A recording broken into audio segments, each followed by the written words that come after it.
facial palsy.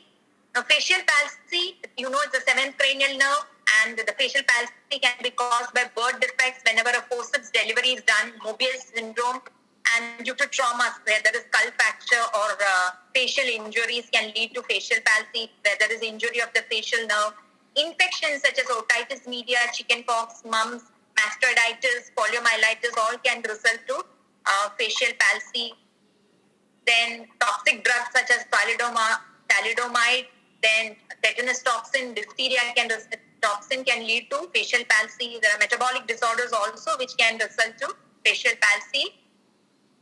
Then there are neoplasms which exert pressure on the facial nerve and can cause facial palsy, including tumor, sarcoma, carcinoma, or any of these lesions. There is an iatrogenic cause also, which is very common but very transient also. When you do a mandibular block, you injure the parotid gland and the facial nerve, can result in facial palsy. Also, if there is injury during head and neck surgery. Myasthenia gravis and sarcoidosis also can result in facial palsy. They are under the idiopathic causes. Now, Bell's palsy was first described by Sir Charles Bell because only when there is Bell sign we term it as Bell's palsy. It is a unilateral self-limiting condition. Now, what are the features of Bell's palsy? It always involves only one side. The patient with Bell's palsy will have inability to smile. As you can see, there is a drooping of the corner of the mouth on the affected side. Patient may not be able to whistle.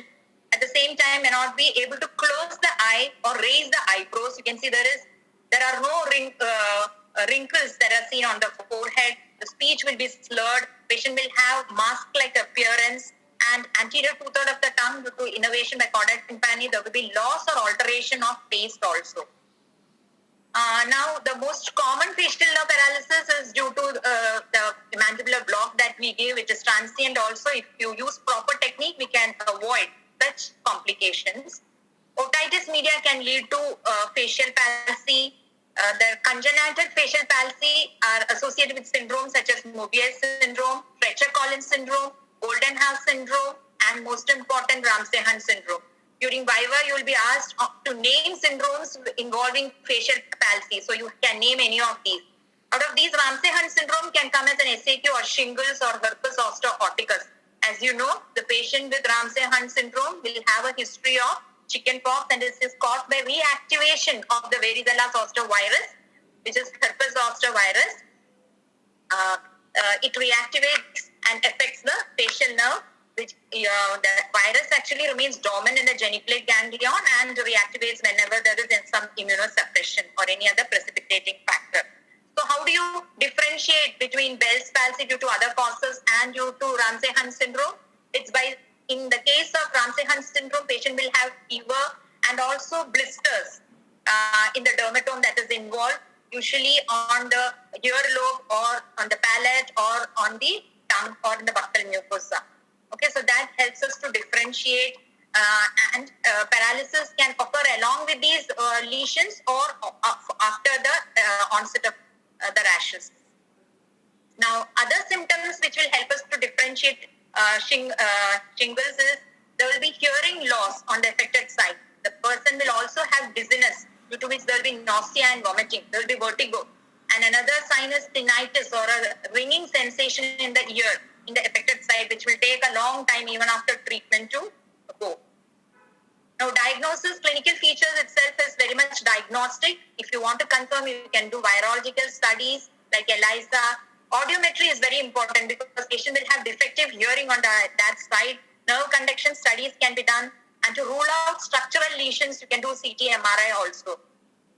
Now, how to evaluate the nerve function can be done by Schirmer's test, which we have already spoken. Electrogustometer is to test taste, especially in the anterior two-thirds of the tongue. Salivary flow rate can also be checked. All these will be reduced on the affected side. Then prompt and effective treatment is necessary once we have diagnosed shingles or herpes zoster infection or Ramsay-Hunt syndrome.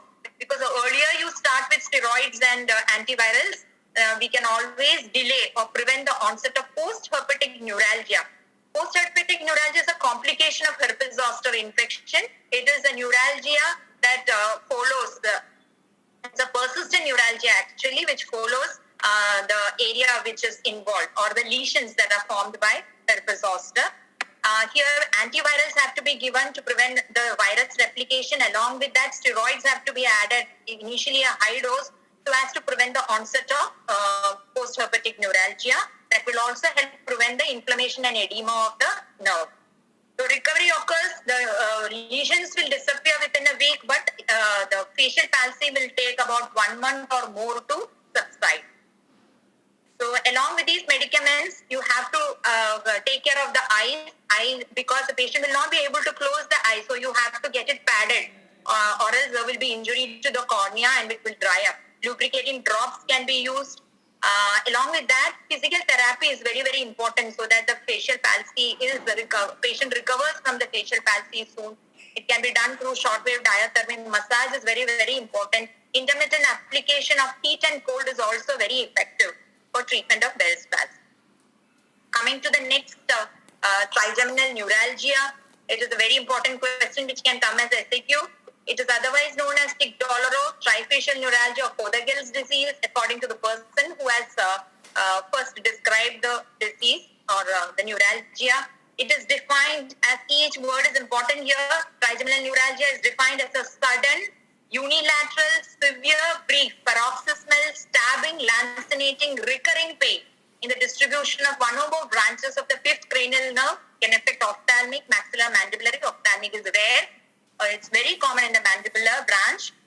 There are two types of trigeminal neuralgia. It can appear as classic or idiopathic, or secondary or symptomatic.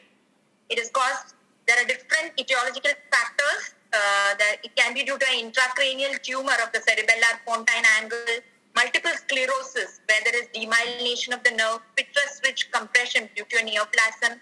It could be due to vascular factors such as transient ischemia or aneurysm of the superior cerebellar artery, or due to infection, because anything which creates pressure on the roof of the trigeminal nerve or results in focal degeneration and hyperexcitability of the nerve fibers.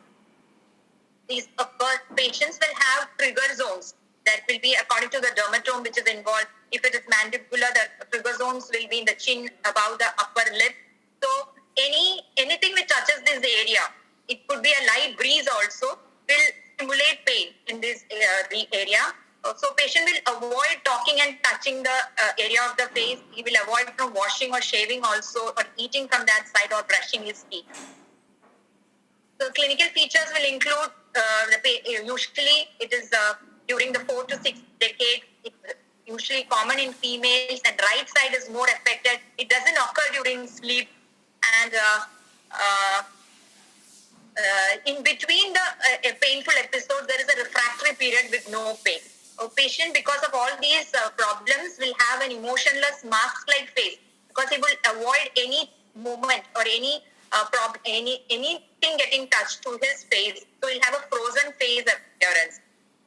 Treatment for trigeminal neuralgia includes both medical and surgical. Diagnosis is also important, according to which we have to formulate the treatment plan. But invariably, initially, we start with anticonvulsants such as phenytoin, carbamazepine. First, we start with 100 mg and then step up to 1200. Gabapentin is also another anticonvulsant that is found to be effective in trigeminal neuralgia. Then we can use antispasmodic agents such as baclofen, antipsychotic agents such as amitriptyline.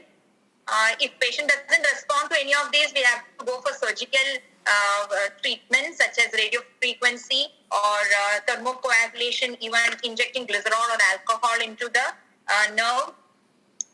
Resistant cases are usually treated with major surgery such as microvascular depression, that is relieving the pressure over the artery, or with percutaneous stereotactic radiofrequency or rhizotomy. These are all last resorts in the treatment of trigeminal neuralgia.